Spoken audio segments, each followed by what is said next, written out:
मित्रों नमस्कार, मैं आर यादव आपका स्वागत करता हूं। आप आज नए टॉपिक के साथ मिलेंगे हमसे, जिसका नाम है अनेक शब्दों के लिए एक शब्द। ये बहुत ही सरल और थोड़ा सा समझने वाला टॉपिक है, जो यहाँ से आपका लगभग 10 में 10 सवाल सही होना चाहिए। ठीक, इसको समझने का प्रयास करिए आप।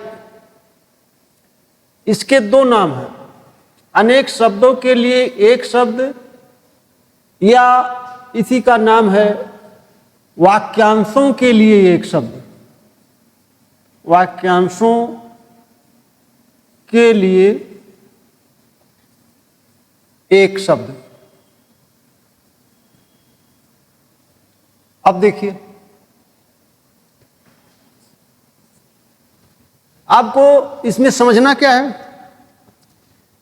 ये किस प्रकार से इसमें कुछ टिप्स है कि नहीं है, कैसे पढ़ना है।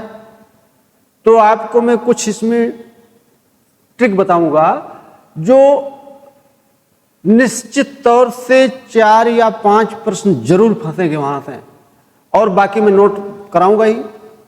100% फंसेगा। कैसे? पहली ट्रिक समझिए। पहली ट्रिक समझना है आपको। आप जानते हैं कि हमारे देश में जब भी कोई घर बनवाता है, मकान बनवाता है, बिल्डिंग बनवाता है, तो उसमें दिशा के अनुसार, वास्तुशास्त्र के अनुसार लोग अपना मकान बनवाने का प्रयास करते हैं।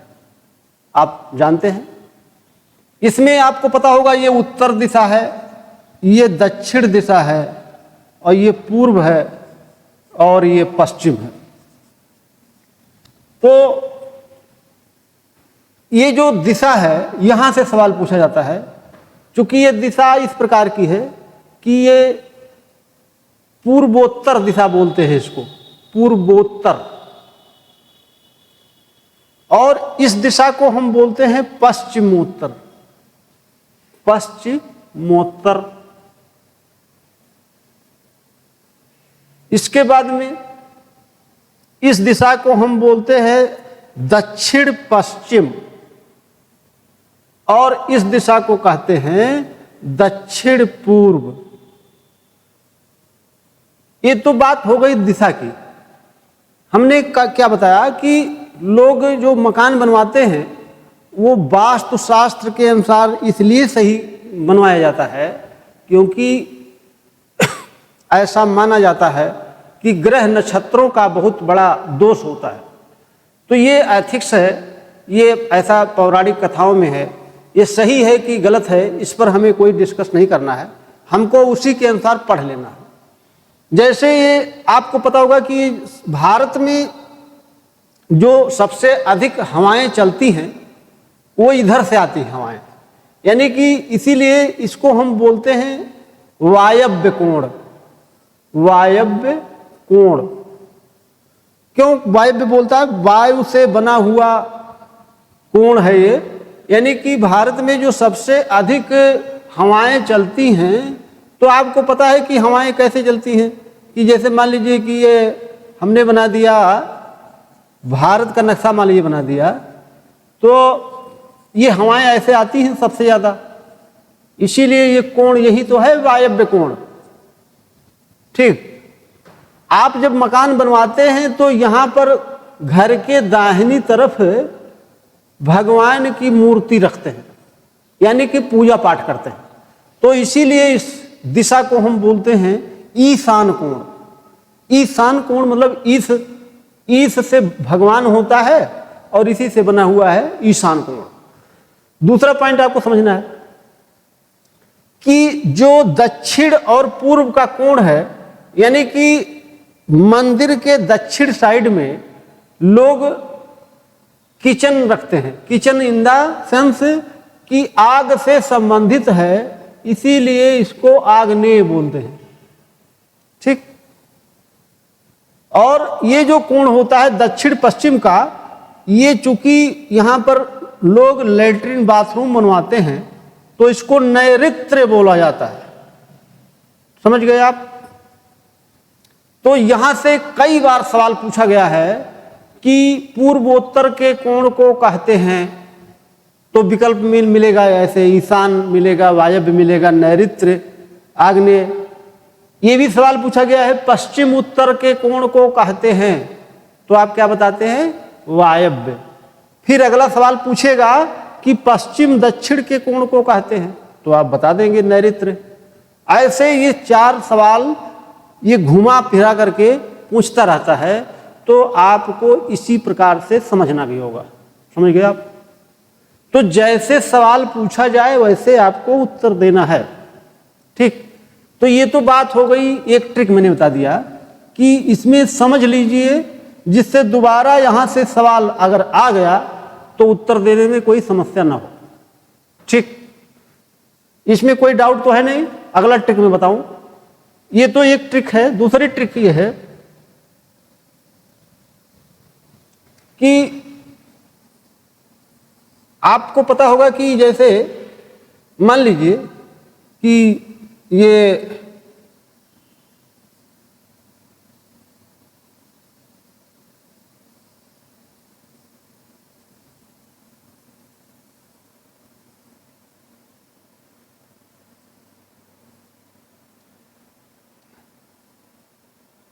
मान लीजिए कि मैंने हाथ की अंगुली ऐसे ही बना दिया। ठीक, तो अंगुली ऐसे आप ऐसे सही तरीके से बना देते हैं, नहीं तो आप सोचेंगे कि ये क्या बन गया है।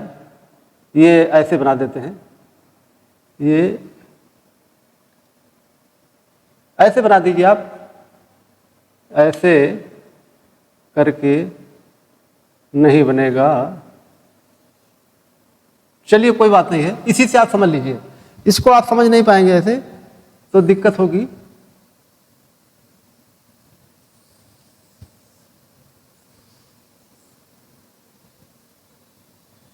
देखिए, जैसे मान लीजिए कि आप का ये अंगूठा है। ठीक, इसके बाद में एक अंगुली है, ये तर्जनी बोलते हैं इसको, और एक बीच वाली अंगुली है थोड़ी सी बड़ी मान लीजिए, और फिर इसके नीचे छोटी सी अंगुली, और फिर एक इससे छोटी, और ये हाथ आपका है। ये मैंने बना दिया, इसको बोलते हैं अंगुष्ठ। अंगुष्ठ के बगल में इस उंगली को बोलते हैं तर्जनी, इसको बोलते हैं मध्यमा। इसके बाद में इसके बगल में जो उंगली है इसको बोलते हैं अनामिका, और इसको बोलते हैं कनिष्ठा। तो यहां से भी सवाल पूछा गया है। कैसे सवाल पूछा गया है? उसने लिखा कि अंगुष्ठ और मध्यमा के बीच की अंगुली को कहते हैं, क्या कहते हैं? तो ये विकल्प में दे दिया, तो ये तर्जनी कहते हैं। यानी कि तर्जनी जो हो ये अंगुली है, इसको कहते हैं अंगुष्ठ, इसको मध्यमा बोलते हैं। जो बीच वाली अंगुली है इसको मध्यमा, और इसको अनामिका बोलते हैं, और इसको कनिष्ठ बोलते हैं या कनिष्ठा। समझ गए आप? तो ये मैंने यहाँ पर ऐसे ही सामान्य फिगर में बता दिया आपको। तो यहाँ से सवाल जो पूछता है वो इसी प्रकार से पूछा जाता है। तो ये दूसरी ट्रिक हो गई। अब देखिए एक तीसरी ट्रिक ये है कि यहाँ से सवाल जब आएगा तो कम से कम आपको 25-30 क्वेश्चन ऐसे हैं, जो शब्द ऐसे हैं जो आपको पढ़ना नहीं पड़ेगा, उसी पर बेस्ड है। जैसे हमने कहा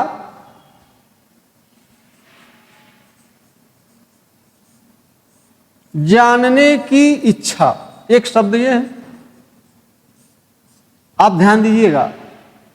और दूसरा है जानने की इच्छा रखने वाला।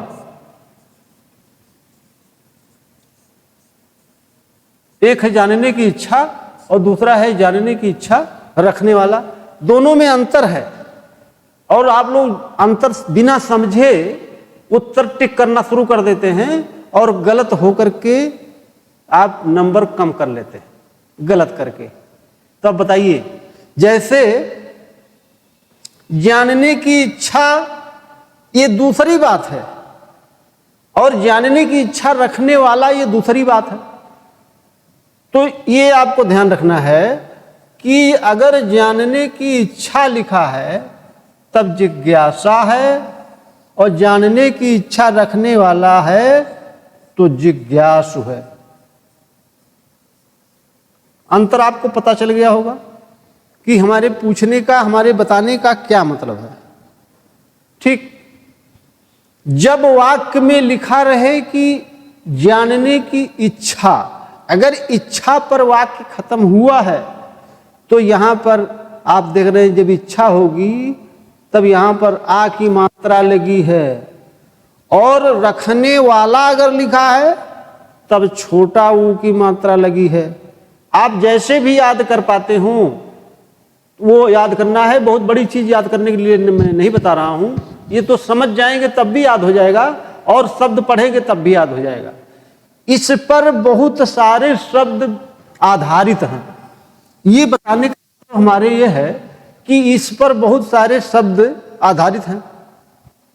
जैसे आपने सुना होगा मोक्ष की इच्छा, मरने की इच्छा, तैरने की इच्छा, मारने की इच्छा, युद्ध करने की इच्छा, भूख की इच्छा, देखने की इच्छा, सोने की इच्छा, बहुत सारी इच्छाएं होती हैं।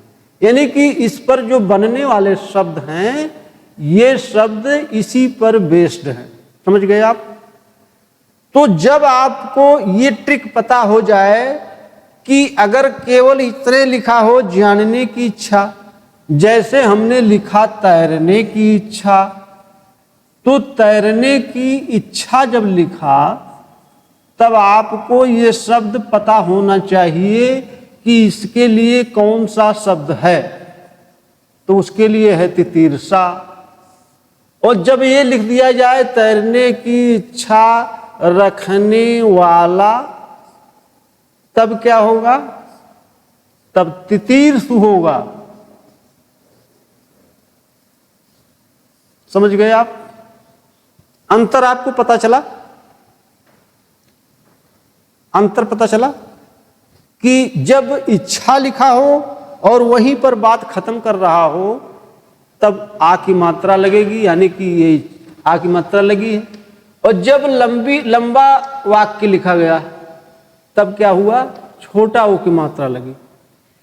ठीक, जैसे भी आप उसको पकड़ पाते हो, उस शब्द को जैसे ही आपके दिमाग में जाए वो आप समझ लीजिएगा। और मैंने बताया भी कि इस पर बहुत सारे शब्द हैं। जैसे आप पढ़ते रहते हैं कि मोक्ष की इच्छा रखने वाला तो मुमुक्षु होगा। ठीक, मरने की इच्छा मुमूर्षा। अगर ऐसे समझिए आप, अगर मान लीजिए कि लिखा गया है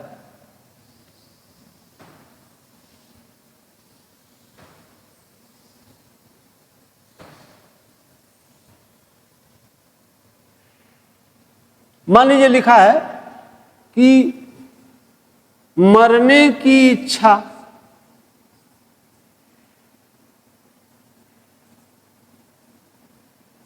तब क्या होगा?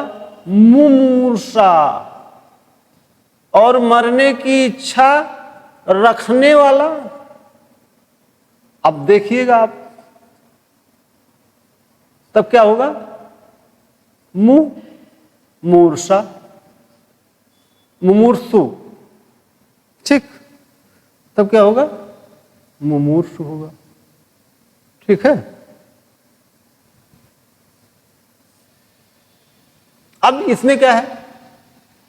लंबी आयु की इच्छा, लंबी आयु की इच्छा, तब क्या होगा? चिकीर्षा। चिकीर्षा। देखिए, शब्द को जानना है आपको तो उससे दो प्रश्न बन जाएंगे। ठीक, जैसे आप कहते हैं भूख की इच्छा, भूख की इच्छा, तब क्या बताते हैं? बुभुक्षा,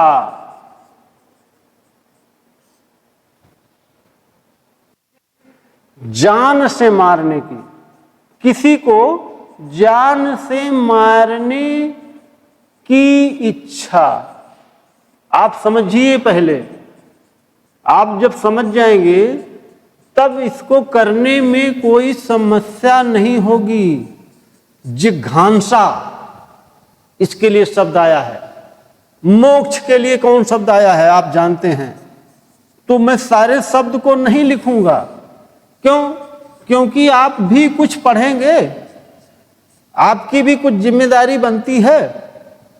कुछ में ट्रिक का मतलब होता है कि ऐसी विषय वस्तु कि जो एक चीज बताने से 10 चीज आपको पता चल जाए, ये होती है ट्रिक।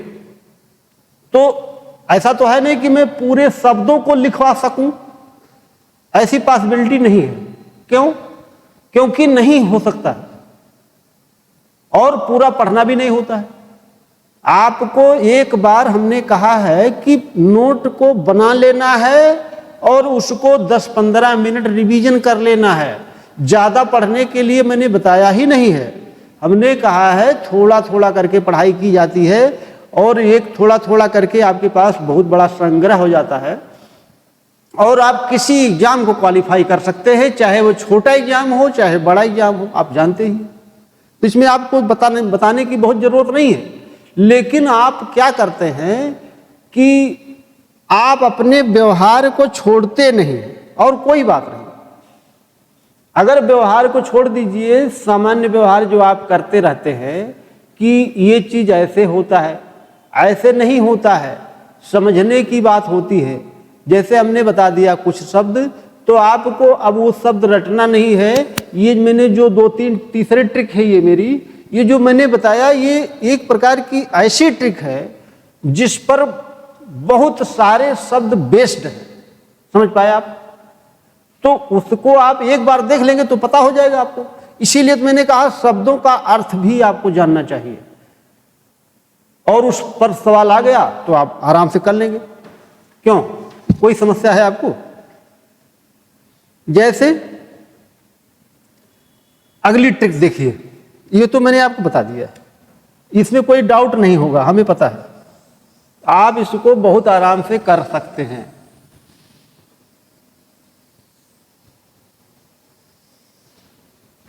ठीक, देखिए यहां से भी सवाल पूछता है। ट्रिक समझना है आपको। जितनी ट्रिक मैं बताऊंगा उतना प्रश्न आपका फंस जाएगा। ऐसे ही एक वीडियो आपने देखा नहीं कि आपका 4-5 सवाल फंस गया। और क्या आप हाई स्कूल से तो ये सब चीज पढ़ते आए हैं, लेकिन क्या आप इसको पकड़ पाए थे कि एक वीडियो में ही 4-5 क्वेश्चन फंस जाए किसी आयोग का एक टॉपिक से? ऐसी पॉसिबिलिटी ही नहीं है। लेकिन क्या किया जाता है?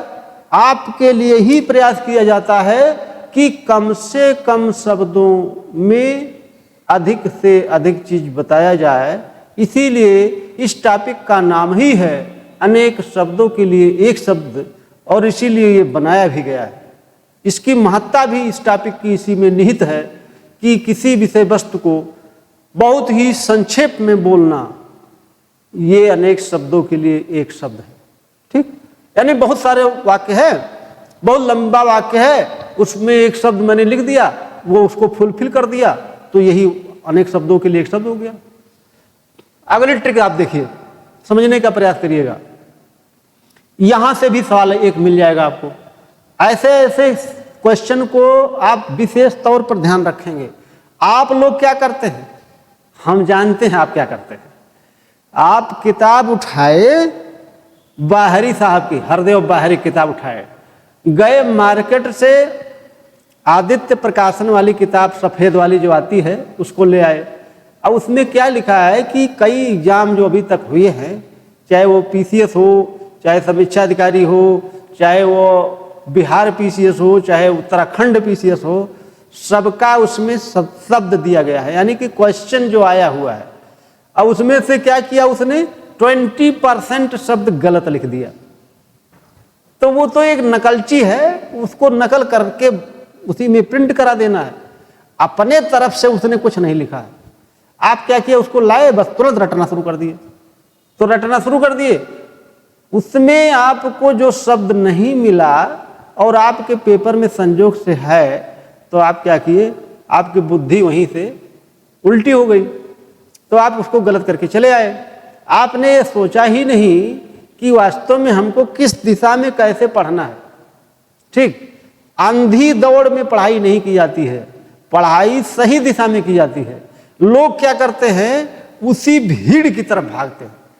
और संख्या, जैसे आप मान लीजिए 5 लाख लोग पीटी दे रहे हैं, 5 लाख लोग पीटी देने जाते हैं और उसमें से क्वालिफाई हो रहे हैं, मान लीजिए कि हम मान लिए 3,000 लोग क्वालिफाई हो गए।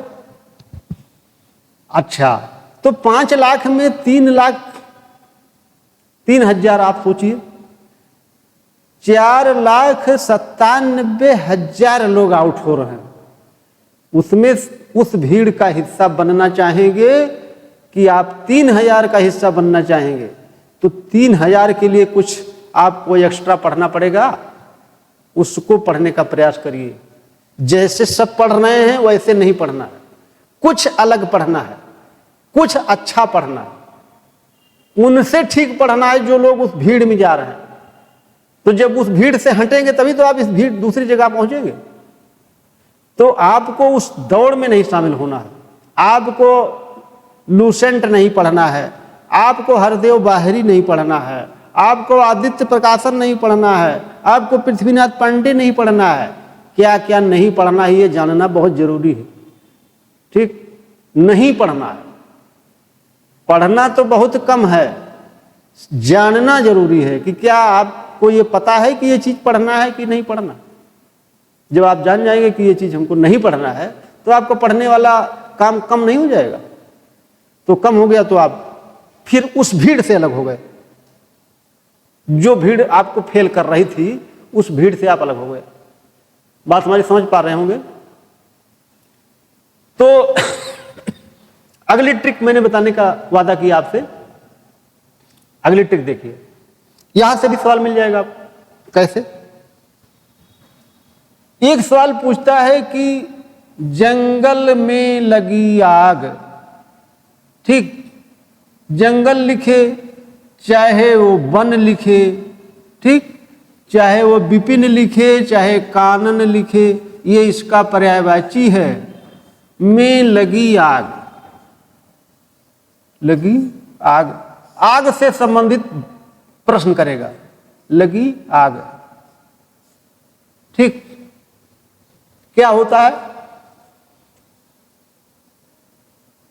दावा नल। अच्छा, आपने दावा नल याद कर लिया है, रट लिया बाय द वे, लेकिन उसने दावा नल विकल्प में ही नहीं दिया। आप क्या करेंगे? ये भी बहुत बड़ी समस्या होती है कि कुछ लोग रट्टू टाइप के होते हैं। तो उन्होंने रट तो लिया था, काम तो चल गया, लेकिन वो फंसेंगे कहां? वो यहां फंस जाएंगे कि वो शब्द नहीं मिला तो वो शब्द ही मारेंगे, अगर वो नहीं है तो गलत है। इसका मतलब दावाग्नि भी होता है। दाव मतलब जंगल होता है, ध्यान रखिएगा। ठीक, दाव मतलब क्या होता है? जंगल।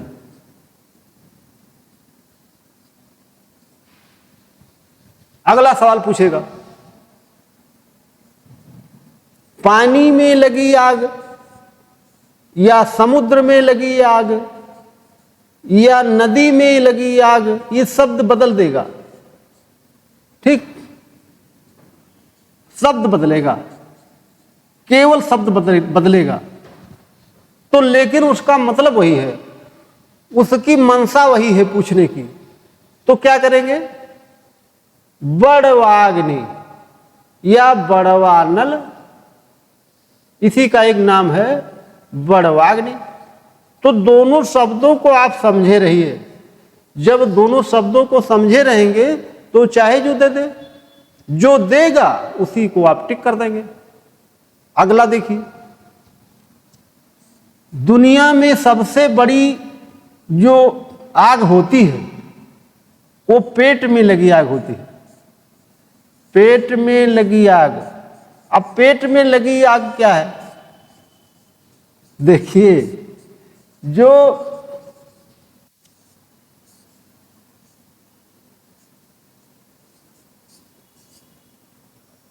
जठराग्नि, सही लिख लीजिए इसको, इसका नाम क्या है? जठराग्नि। यानी कि हिंदी की भाषा में उसको बोलते हैं जठर।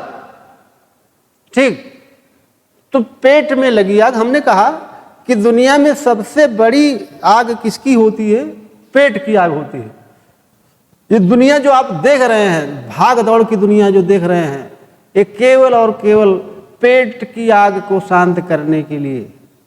ठीक, उसका पेट, उनके पेट की आग ही नहीं खत्म हो रही। आज अब एक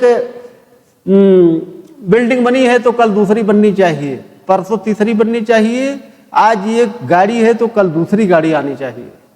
ठीक, वो आग ही है, भूख है, इसी को तो भूख बोलते हैं।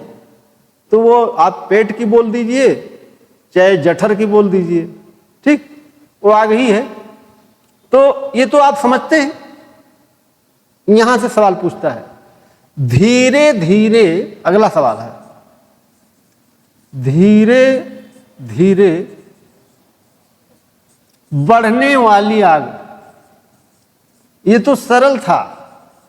आपको आयोग का एग्जाम देना है तो इतने सरल शब्दों से आपको क्वालिफाई कर देगा। मंदाग्नि, थोड़ा सही लिखिए इसको, तो आपको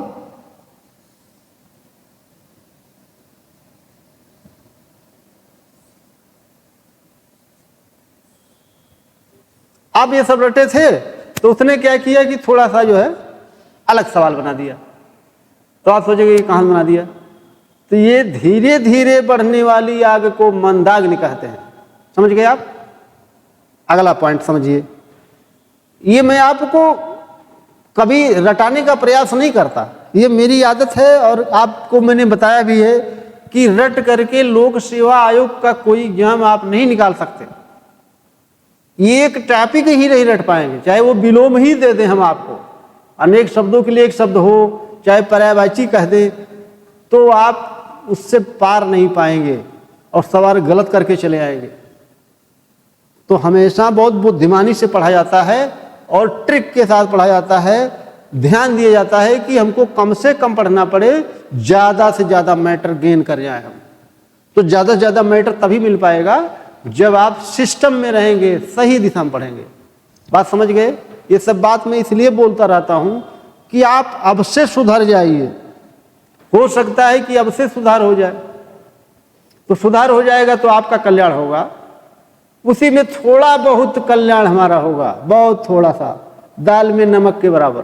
ठीक, तो आप ये मत समझिए कि केवल आपका ही स्वार्थ है, हमारा भी स्वार्थ कुछ जुड़ा होता है। कि सुर नर मुनि सब कहे यह रीति, स्वार्थ लाए करे सब प्रीति। दुनिया संसार इसी पर टिका हुआ है, कोई ऋषि मुनि देवता नहीं कि जो इसके अंदर स्वार्थ न हो, लेकिन किसी का कम है तो किसी का ज्यादा है। अगला ट्रिक समझिए, अगला ट्रिक समझिए।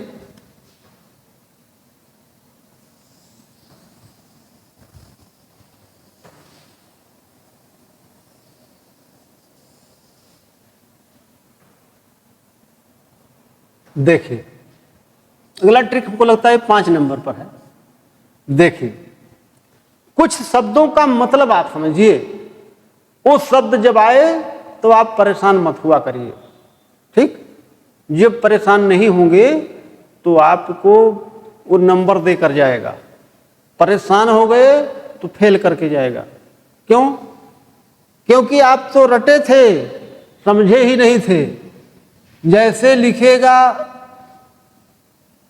ये मैंने हालांकि आपको इसके बारे में थोड़ा बहुत बताया था, लेकिन मैं आज आपको फिर बता दे रहा हूं। ये शब्द बराबर पूछा जाता है और यहां से आपको ये सवाल मिलेगा ही।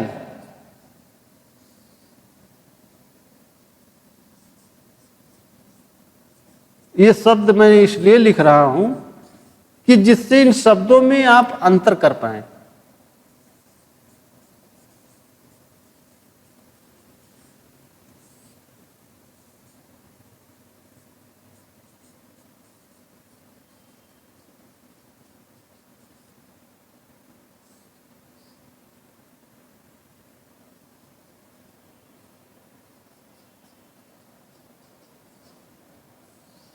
ये शब्द मैंने लिख दिया। इस शब्द लिखने का मतलब था मेरे कि पहले इसका मतलब जब समझ जाएंगे ये किसके लिए कहां प्रयोग किया जाता है। तो मैंने आपसे बताया था कि आमिष होता है मांस, मांस को हम आमिष कहते हैं, ठीक। और मांस सहित कोई विषय वस्तु है तो उसको हम क्या कहेंगे, सामिष। और मांस रहित अगर है कोई चीज तो उसको क्या कहेंगे, निरामिष। और मांस, आप देखिए सवाल कैसे पूछेगा, लिखेगा मांस आदि का आहार करने वाला, मांस आदि का आहार करने वाला। अब देखिए थोड़ा सा समझने का प्रयास करिए। कैसे समझना है आपको, जो शब्द होता है उसी में वो वाक्य छिपा होता है, या ऐसे कह सकते हैं कि इसी वाक्य में वो शब्द छिपा होता है। दोनों बात है, आप चाहे शब्द से इसको ओपन कर सकते हैं या इससे इसको लिख सकते हैं। आप देखिए अगर इस शब्द का मैं संधि विच्छेद करूं तो क्या होगा, मांस, मान लीजिए कि मैंने संधि विच्छेद कर दिया, क्या लिखा, मांस प्लस आहार, या आहार ही लिख दीजिए,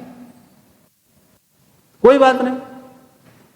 दो शब्दों के मेल से बना है मांसाहारी। अब समझिएगा तो इस वाक्य में वो दोनों शब्द जरूर रहेगा, है।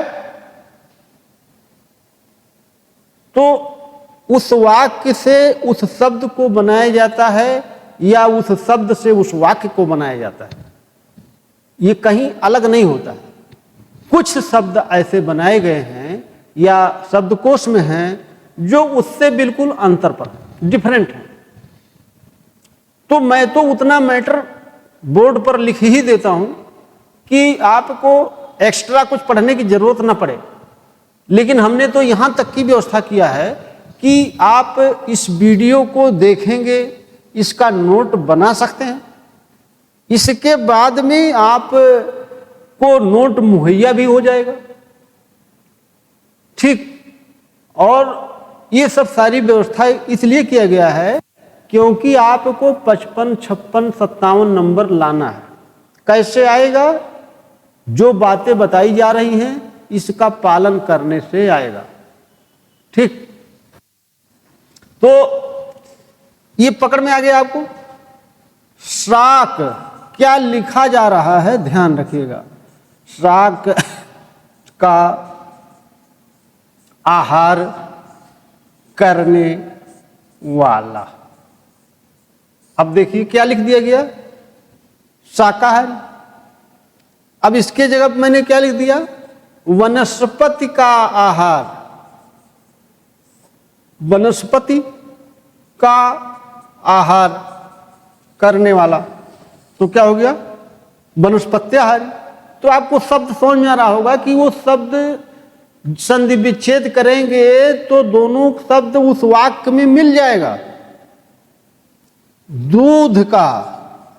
दूध का आहार करने वाला तो दुग्धाहारी हो गया। देखिए यहां पर समझिएगा, मांस आदि का सेवन मांस का सेवन नहीं करने वाला या ना करने वाला।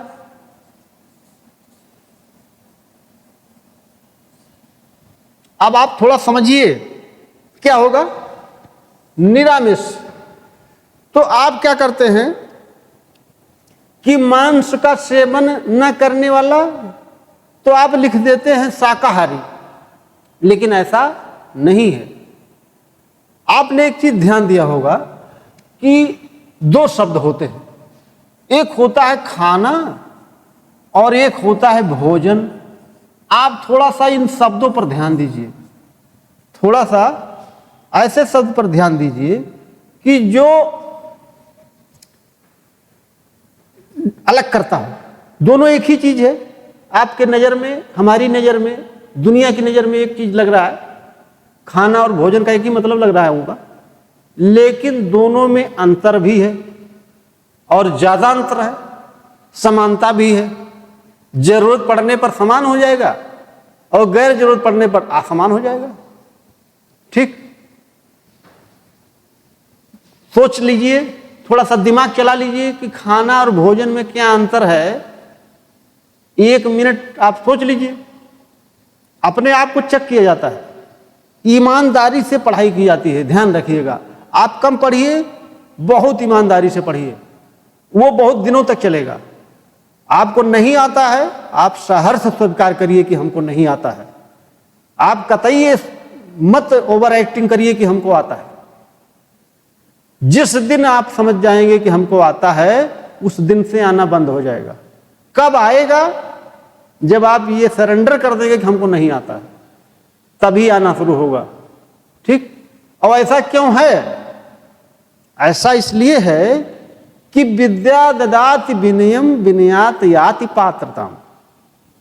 विद्या का काम क्या है? विद्या का काम है विनय देना। अब आपके पास विनय नहीं है तो आपकी विद्या निरर्थक है, यानी कि फिर वो पात्रता ही नहीं आएगी।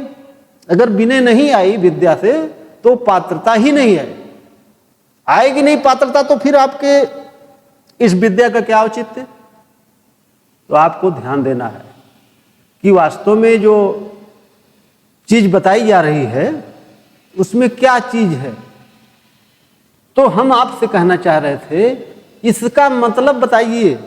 तो आपने सोच लिया होगा, तो मैं बता देता हूं, अपने आप को चेक कर लीजिएगा कि हमने जो सोचा था वो सही है कि गलत दिशा में जा रहे थे। खाना जो होता है ये मांसाहारी होता है। आप ध्यान रखिएगा, खाना क्या होता है? मांसाहारी होता है। भोजन क्या होता है? शाकाहारी होता है। ठीक, खाना जो होता है ये मुस्लिम वर्ग में होता है, यानी कि ये उर्दू शब्द है। ये शब्द क्या है? उर्दू है। और भोजन क्या है? ये हिंदू के लिए प्रयोग किया गया है और ये हिंदी शब्द है। अब आप समझ गए होंगे, दोनों में अंतर आपको समझ में आया। तो शब्दों का मतलब पकड़िए और आप अपने आप को चेक भी कर लिए होंगे। मैंने आपको टाइम दिया था, तो जो ईमानदारी से चेक किया होगा उसको पता चल गया होगा कि हमको आता था कि नहीं आता था, जबकि बहुत ही सरल शब्द था कि नहीं था? बहुत सरल शब्द है। हमने ये बताने का प्रयास इसलिए इस प्रकार से किया क्योंकि आप लोग इतना कन्फ्यूजन में रहते हैं कि शब्द का मतलब नहीं समझते हैं और उत्तर गलत दे करके चले जाते हैं। अरे भाई, इतना सरल शब्द था तो आपने क्यों गलती कर दिया? कठिन होता तो मैं मान लेता कि चलिए ठीक है, ये बड़ा कठिन था तो गलत हो गया, तो गलत हो गया तो कोई बात नहीं। ठीक, लेकिन सरल गलत करेंगे तो आप भी पछताएंगे, और सरल तो सभी लोग सही कर रहे हैं, आपका गलत हो गया तब बताइए कितना पीछे जाएंगे। ठीक, इसलिए सरल वाक्यों को या सरल शब्दों को गलत नहीं किया जाता है। ठीक, आपको समझ में आ गया होगा। ये मिटा दें?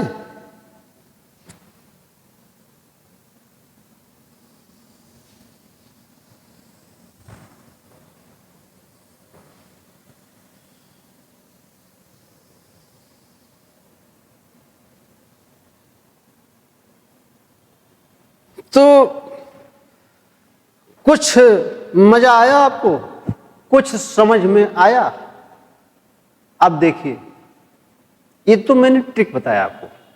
ट्रिक बताने का मेरा उद्देश्य ये था कि आप चीजों को पहले ट्रिक से समझिए, उसको याद करने का प्रयास मत करिए, उसको आप एक सिस्टम में रखिए कि कुछ मैंने ट्रिक से याद किया है और कुछ हमने पलटा है, उसको रिवीजन किया है नोट को, बस उसी से आपका काम चल जाएगा। समझ गए ना? इसके बाद आपको मैं अगला ट्रिक बताऊं। अगला ट्रिक क्या है कि आपको स्त्री से संबंधित जितने प्रश्न आते हैं, ये तो मैंने जो पहले ट्रिक 5 ट्रिक बताया, ठीक है। अगली ट्रिक क्या है कि स्त्री से संबंधित, स्त्री से संबंधित कौन शब्द आते हैं?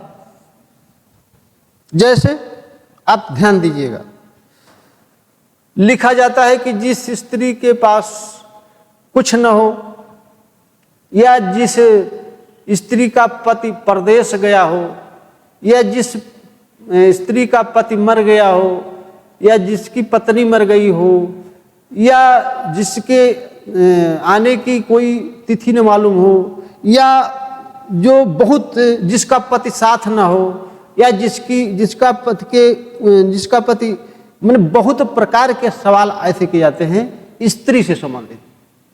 समझ गए आप? तो यहां से एक सवाल मिलता है। मैंने आपको अभी तक के इस वीडियो में 6 सवाल बता दिया, ये 6ठा सवाल मेरा चल रहा है, ये ध्यान रखिएगा। अभी मैंने लिखवाया कुछ नहीं है, लेकिन मैंने सवाल कितना बता दिया? 6। और जब मैं लिखाऊंगा तो आपको वही चीज लिखाऊंगा जो पढ़ाया हूं, और वहीं से सवाल भी आएगा। आप क्या करते हैं, उसको तुरंत किताब उठाए बिना सोचे समझे रटना प्रारंभ। अरे कुछ समझोगे तब ना रटोगे, कहां से सवाल आता है पता ही नहीं। ठीक, आपको ये एरिया पता होना चाहिए कि इस टॉपिक में कहां से सवाल पूछा जाएगा। जब ये सब आप जानकारी धीरे धीरे कर लेंगे तो सवाल बहुत आसानी से आ जाता है। समझ गए ना? तो मैंने कहा कि ये जो ट्रिक थी ये बात हो गई। स्त्री से संबंधित जितने भी प्रश्न पूछे जाते हैं तो 1 या 2 प्रश्न हर साल हर पेपर में पूछा जाएगा, क्योंकि आपको पता होगा कि जो बिना एक कह सकते हैं कि एक रथ के 2 पहिए हैं, कौन? स्त्री और पुरुष। ठीक है, तो आपको पता है कि समाज में उतना ही योगदान उनका भी, तो वहां से सवाल पूछा जाएगा। ये हो गया। दूसरा पॉइंट ध्यान रखना क्या है आपको, कुछ ऐसे भी प्रश्न किए जाते हैं जो बिल्कुल उस वाक्य से अलग हो, उस वाक्य से कोई लेना देना ही नहीं है। कैसे? जैसे लिख दिया गया कि जिसके सिर पर बाल ना हो। अब आपको लगता होगा कि गंजा कह देंगे तो बड़ा हम खुश हो जाएंगे, आपका उत्तर सही हो जाएगा, गलत हो जाएगा। क्या होगा? इससे कोई लेना देना ही नहीं है, खलवाट। जिसके सिर पर बाल ही ना हो तो आप क्या बताएंगे? गंजा। लेकिन गंजा गलत है, आपको क्या बताना है? खलवाट। ठीक, तो इस वाक्य से, इस शब्द से कोई मतलब नजर आ रहा है? कोई मतलब नहीं। अगला देखिए, हरा भरा घास का मैदान। घास का मैदान शब्द आप सुने हैं कि नहीं सुने हैं ये मैं नहीं जानता, आप शब्द का नाम सुने हैं कि नहीं सुने, हमें कुछ नहीं पता है। साधल होता है। इस वाक्य से इससे कोई ताल्लुकात नजर नहीं आ रहा, तो ऐसे शब्दों पर ध्यान रखा जाता है। समझ गए ना? हमने क्या बताया कि कुछ ट्रिक पर आधारित होता है, कुछ सिस्टम पर आधारित होता है, लास्ट में कुछ रटना पड़ता है जो ना के बराबर होता है। तो जब आप पूरी तरह से समझ पाएंगे बातों को, तब ये सिस्टम में जब रहेंगे तो आपको कम से कम पढ़ करके ज्यादा से ज्यादा नौकरी मिल जाती है, बड़ी से बड़ी नौकरी मिल जाती है। ठीक, तो चलिए ठीक है, आप लोगों को कल मैं ये जो भी पॉइंट इसमें बचे हुए हैं उसको मैं लिखवाता हूं, और धीरे धीरे करके आप नोट बनाते रहिएगा। और आपको कहीं कोई समस्या लगती है तो आप कांटेक्ट कर सकते हैं, पूछ सकते हैं। तो चलिए, बहुत बहुत धन्यवाद आपको।